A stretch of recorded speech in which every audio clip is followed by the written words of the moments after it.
नमस्कार। आप सभी का स्वागत है जीके बकेट स्टडी ट्यूब पर। विश्व भूगोल की सीरीज में आज भाग 4 में हम बात करने वाले हैं ग्रहों के विकास और उनसे संबंधित संकल्पनाओं के संबंध में। बहुत ही इंपॉर्टेंट चैप्टर है, ध्यान से देखें। आजकल एग्जामों में इसी प्रकार के प्रश्न पूछे जा रहे हैं, तो एक बार यदि आपने अच्छे से समझ लिया तो एग्जाम में एक भी प्रश्न आपसे छूट नहीं सकेगा। तो चलिए स्टार्ट करते हैं और देखते हैं विश्व भूगोल, ग्रह, विकास और संकल्पनाएं। यहां पर हम ग्रहों की उत्पत्ति के संबंध में आधुनिक विचारधारा का अवलोकन करेंगे, जो कि वर्तमान में सबसे ज्यादा प्रचलित और मान्य है।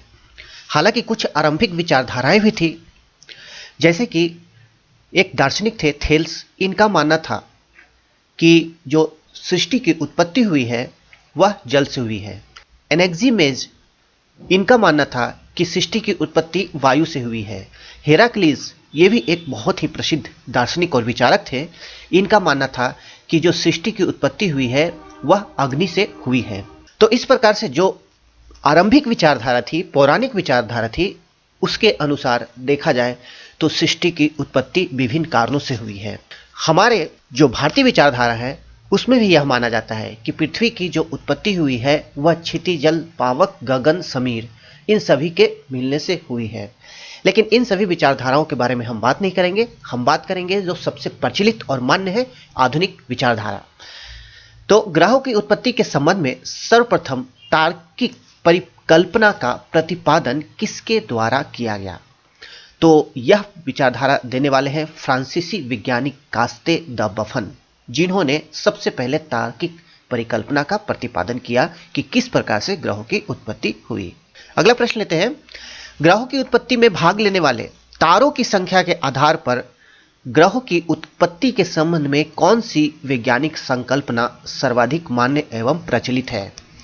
तो यह है अद्वैतवादी संकल्पना और द्वैतवादी संकल्पना। तो इन दोनों ही संकल्पनाओं को ध्यान में रखना है, इन्हीं के बारे में हम बात करेंगे।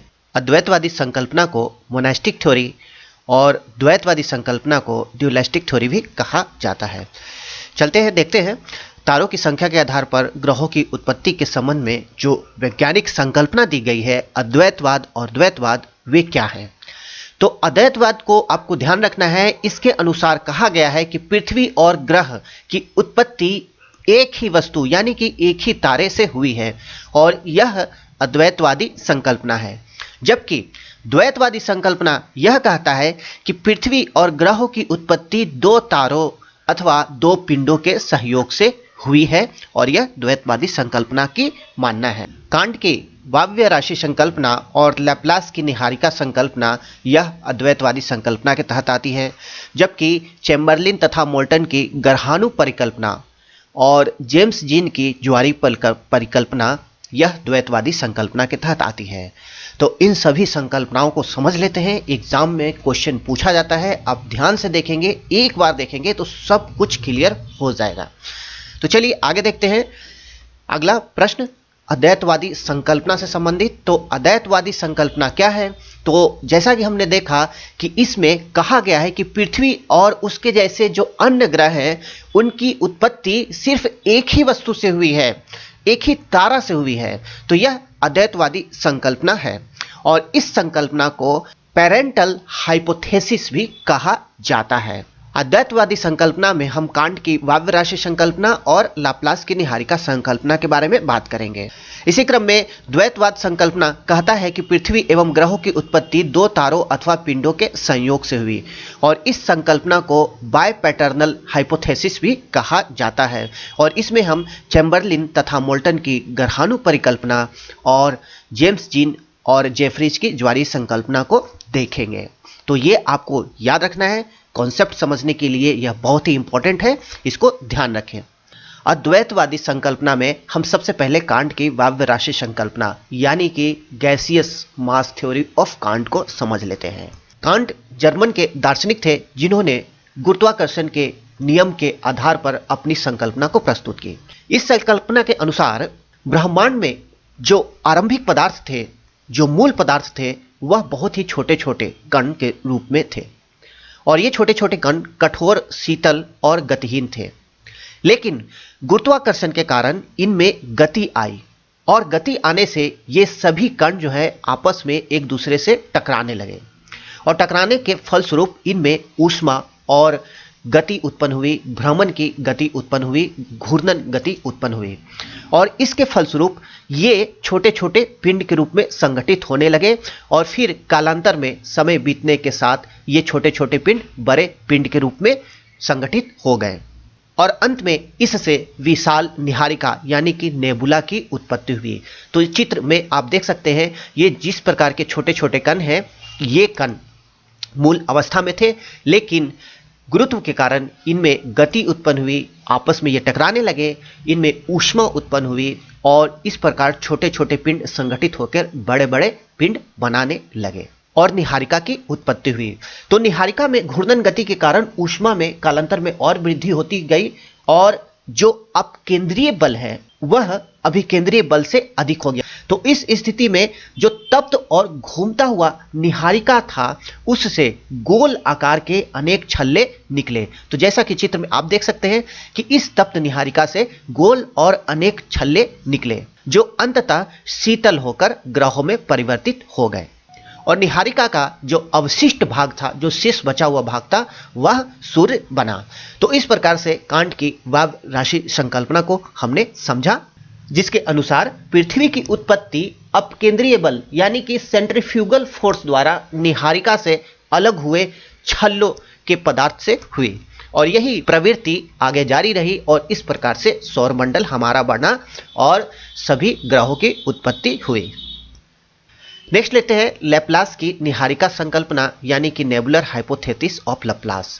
तो लैप्लास ने कांट की वाव राशि संकल्पना में संशोधन करते हुए अपनी संकल्पना प्रस्तुत की और इस संकल्पना के अनुसार लैप्लास ने कहा कि अतीत में ब्रह्मांड एक गतिशील और तप्त महापिंड था जो कि धीमी गति से मंद गति से घूर्णन कर रहा था और इस गर्म तथा मंद गति से घूमते हुए गैस के बादल को इन्होंने निहारिका कहा, नेबुला कहा और इसी के आधार पर इस सिद्धांत को लैप्लास की निहारिका संकल्पना कहा जाता है।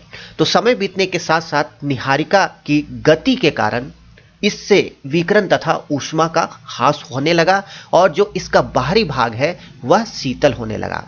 तो इस प्रकार से निहारिका के बाहरी भाग में शीतलन की प्रक्रिया प्रारंभ हुई और इससे इसमें संकुचन भी आने लगा और इस संकुचन से इसके आकार और आयतन में कमी हुई और इस प्रकार जब आकार और आयतन में कमी हुई तो इसकी गति बढ़ती गई और जब घूर्णन गति बढ़ी तो घूर्णन गति बढ़ने से यहाँ भी जो अपकेंद्रीय बल है उसमें वृद्धि हुई और जब अपकेंद्रीय बल गुरुत्वाकर्षण बल से अधिक हो गया यानी कि गुरुत्वाकर्षण बल के बजाय यहाँ पे अपकेंद्रीय बल यानी कि सेंट्रीफ्यूगल फोर्स प्रभावी हो गया। तो इस स्थिति में निहारिका से एक छल्ला अलग हुआ और वह छल्ला कई छल्लों में विखंडित हो गया और यही छल्ले कालांतर में ठंडे होकर शीतल होकर ग्रह और उपग्रह बने और जो निहारिका का शेष भाग था वह अंत में सूर्य बना। तो इस प्रकार लैप्लास ने अपने सिद्धांत में ब्रह्मांड की उत्पत्ति के लिए निहारिका संकल्पना दी। तो ये दोनों जो संकल्पना है ये अद्वैतवादी संकल्पना है। आगे बात करेंगे हम द्वैतवादी संकल्पना के बारे में।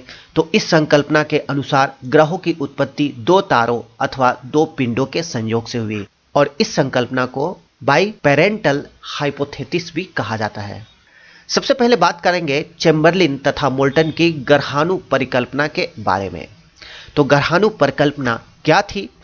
तो इस परिकल्पना के अनुसार कहा गया कि ग्रहों का निर्माण तप्त गैसीय निहारिका के बजाय ठोस पिंड से हुआ है। इस सिद्धांत का प्रतिपादन सन 1919 में जेम्स जीन्स ने किया था और जेफरी ने इस विचारधारा में इस संकल्पना में कालांतर में संशोधन किया था।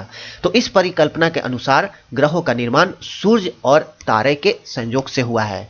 तो चित्र में आप देख सकते हैं किस प्रकार से यहाँ पर ग्रहाणु बने और ग्रहाणु से ग्रह बने। तो ग्रह के निर्माण क्रम के प्रारंभ में दो विशाल तारे, एक संपूर्ण तारा और उसका साथी तारा था।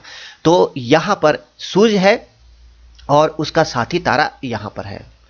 तो जब साथी तारा विशाल तारे के पास से गुजरा तो उसकी आकर्षण शक्ति के कारण सूर्य के धरातल से असंख्य कण अलग हो गए, जिसे ग्रहाणु कहा गया। तो सूर्य से जब यह साथी तारा यहां से गुजर रहा था तो साथी तारा की आकर्षण शक्ति के कारण सूर्य से कुछ ग्रहाणु यानी कि जो कण हैं वह अलग हो गए, और कालांतर में जब यह साथी तारा धीरे धीरे आगे की ओर अपने पथ की ओर बढ़ता हुआ दूर जाने लगा तो इसी क्रम में ये ग्रहाणु जो है सूर्य के चारों ओर घूमने लगे और धीरे धीरे ये संघनित होने लगे, संगठित होने लगे, और इसी प्रकार से पृथ्वी और अन्य ग्रहों के निर्माण का कारण बने और इन ग्रहाणुओं के माध्यम से ही ग्रहों की उत्पत्ति हुई। तो इस प्रकार हमने द्वैतवादी संकल्पना के तहत समझा जो ग्रह की उत्पत्ति है वह ठोस पिंड से हुआ। जेम्स जीन एवं जेफरी की ज्वारीय परिकल्पना। तो इस परिकल्पना के अनुसार कहा जाता है कि सौर मंडल का निर्माण सूर्य एवं उसके साथ ही अन्य तारा के सहयोग से हुई। इस परिकल्पना में यह कहा जाता है कि जब सूर्य के निकट अन्य तारे यानी कि जो साथी तारा है उसके साथ का जो तारा है उसका आगमन हुआ तो सूर्य का कुछ भाग ज्वारीय उद्भेदन के कारण फिलामेंट के रूप में खिंच गया।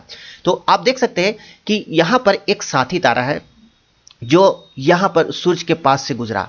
तो सूर्य के पास से गुजरा तो इस तारे की आकर्षण शक्ति के कारण सूर्य से थोड़ा सा भाग फिलामेंट के रूप में यह खिंच गया, और जब यह तारा कालांतर में दूर चला गया तो जो फिलामेंट के रूप में जो उभरा हुआ भाग था वह सूर्य से अलग हो गया, और अलग होकर यह सूर्य का चक्कर लगाने लगा, और इसी से कालांतर में ग्रहों और विभिन्न प्रकार के जो उपग्रह हैं उनकी उत्पत्ति हुई। तो इस प्रकार हमने जेम्स जीन और जेफरी की ज्वारीय परिकल्पना को समझा, जिसके अनुसार विशालकाय तारा था और इस विशालकाय तारा के ज्वारीय बल और गुरुत्वाकर्षण बल की अधिकता के कारण जो सूर्य था उससे विशालकाय पदार्थ अलग हुआ, तारे की ओर आकर्षित हुआ, और कालांतर में यही सूर्य से अलग होकर सूर्य का चक्कर लगाने लगा, और इसी से पृथ्वी और अन्य ग्रहों की उत्पत्ति हुई।